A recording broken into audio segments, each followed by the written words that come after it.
السلام علیکم ورحمۃ اللہ وبرکاتہ۔ بخاری اور مسلم میں بنی اسرائیل کے ایک قاتل کا واقعہ نقل کیا گیا ہے۔ حضور صلی اللہ علیہ وسلم نے اللہ کے یہاں توبہ کی قبولیت سے متعلق صحابہ کرام رضوان اللہ علیہم اجمعین کے سامنے بنی اسرائیل کے ایک قتل کا نہایت خوبصورت اور ایمان افروز واقعہ بیان فرمایا کہ بنی اسرائیل میں ایک شخص چوری، ڈکیتی اور قتل میں بہت مشہور تھا اور نہایت معمولی بات پر کسی کو قتل کر دیتا تھا۔ ہوتے ہوتے اس کے ہاتھ سے 99 افراد کا قتل ہو چکا۔ اس کے بعد اس کے دل میں احساس پیدا ہوا کہ مجھے بھی تو اللہ کے یہاں جانا ہے۔ چنانچہ یہ فکر بڑھتا رہا اور لوگوں سے معلومات کرتے ہوئے سرگرداں پھرنے لگا کہ کیا میری توبہ قبول ہو سکتی ہے یا نہیں۔ کسی عالم شخص سے ملاقات کی فکر ہوئی کہ معلوم کیا جائے کہ ایسے شخص کی توبہ قبول ہو سکتی ہے یا نہیں۔ لوگوں نے ایک عابد شخص کے پاس جانے کا مشورہ دیا۔ اس شخص نے اس کے پاس جا کر مسئلہ معلوم کیا، کیا میری توبہ قبول ہو سکتی ہے اور کیا میری مغفرت ہو سکتی ہے؟ چنانچہ میں نے 99 انسانوں کی جان مار دی ہے۔ تو اس عابد کو مسئلہ معلوم نہیں تھا۔ اس نے اپنی عقل سے قیاس رائے کی کہ جو آدمی 99 انسانوں کی جان مار سکتا ہے، اس کی مغفرت کہاں سے ہوگی؟ چنانچہ اس نے کہہ دیا کہ تیری توبہ قبول نہیں ہوگی۔ تو اس شخص نے غصہ اور جلال میں آ کر اس کو بھی قتل کر کے 100 پورے کر دیے کہ جب میری توبہ قبول ہی نہیں ہونی تو لاؤ تجھے بھی قتل کر کے 100 پورے کر دیتا ہوں۔ چنانچہ اس نے 100 پورے کر دیے، مگر اس کے دل میں تردد باقی رہا کہ میری مغفرت کی کوئی شکل ضرور ہوگی۔ اس لیے اس نے لوگوں سے پھر معلومات کا سلسلہ جاری کر دیا کہ روئی زمین میں سب سے بڑا عالم کون ہے، اس سے جا کر معلوم کروں گا، وہی صحیح مسئلہ بتا سکتا ہے۔ آخر لوگوں نے اس کو بتلایا کہ فلاں جگہ ایک عالم رہتا ہے، اس سے جا کر معلوم کرو۔ چنانچہ اس نے ایک عالم صاحب کے پاس جا کر اپنی زندگی کی کارگزاری سنائی اور 100 آدمیوں کو کس طرح سے قتل کیا، سارا کارنامہ سنا کر معلوم کیا کہ اب بتائیے کہ میری توبہ قبول ہو سکتی ہے یا نہیں۔ کیا اللہ کے یہاں مجھ جیسے گناہگار کے لیے بھی مغفرت کا کوئی خانہ ہے؟ تو اس عالم صاحب کو چنانچہ علم تھا تو اس نے بتلایا کہ تیرے گناہ معاف کرنے میں اللہ کے یہاں کیا رکاوٹ ہے؟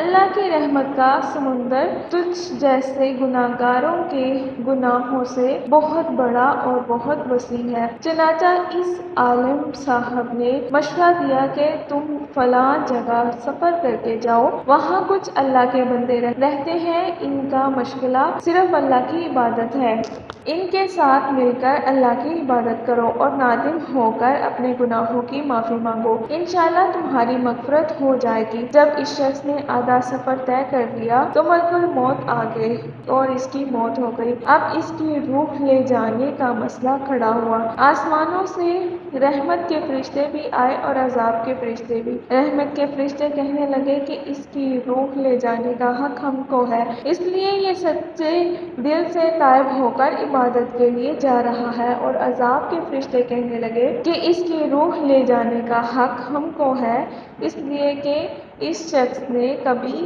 کوئی نیک کام کیا ہی نہیں، پوری زندگی معصیت میں گنوا دی۔ اور اسی دوران آسمانوں سے آدمی کی شکل میں ایک فرشتہ آیا۔ بعض روایات سے معلوم ہوتا ہے کہ یہ آنے والا فرشتہ حضرت جبرائیل امین علیہ السلام تھے۔ چنانچہ اس فرشتے نے تشریف لا کر ان دونوں طرح کے فرشتوں کے درمیان یہ فیصلہ کیا کہ دونوں طرف کی مسافت ناپ کر دیکھ لو، جہاں سے آ رہا ہے وہاں کی مسافت قریب ہے یا جہاں جا رہا ہے وہاں کی مسافت، لہٰذا جہاں کی مسافت قریب ہو اس شخص کو وہاں والوں میں شمار کر دیا جائے۔ چنانچہ دونوں طرف کی زمین ماپ کر دیکھی گئی تو جہاں جا رہا تھا وہاں کی مسافت جہاں سے آ رہا تھا اس کے مقابلے میں صرف ایک بالشت قریب ہے۔ چنانچہ فیصلہ ہوا کہ مقام معصیت سے مقام عبادت صرف ایک بالشت قریب ہے، اس لیے رحمت کے فرشتوں کو اس روح لے جانے کا حق ہوگا۔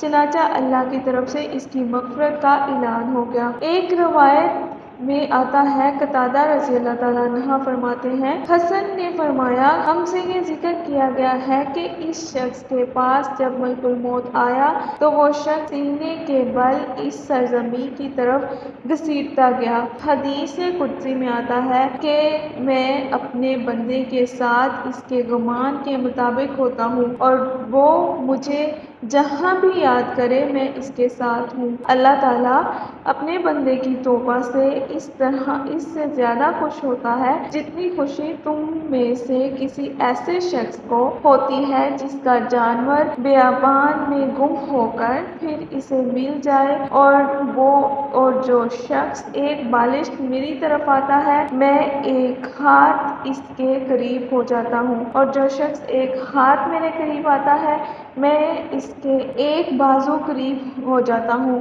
اور جب وہ میری طرف چل کر آتا ہے تو میں اس کی طرف دوڑ کر آتا ہوں۔ معلوم ہوا کہ انسان جب بھی سچے دل کے ساتھ توبہ کرے گا تو اللہ تعالیٰ ضرور قبول فرمائیں گے۔